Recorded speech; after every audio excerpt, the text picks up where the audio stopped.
من قلب الحدث الساعة 5 الفجر واحنا على الشط.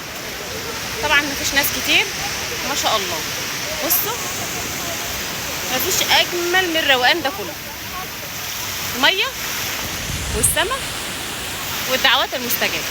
والله العظيم عمرك ما تقعد بصفاء نيه في مكان زي ده دلوقتي في كل الهدوء ده وراحه بال، تحس ان انت قريب من ربنا، مفيش بينك وبينه اي حاجه بدعوات.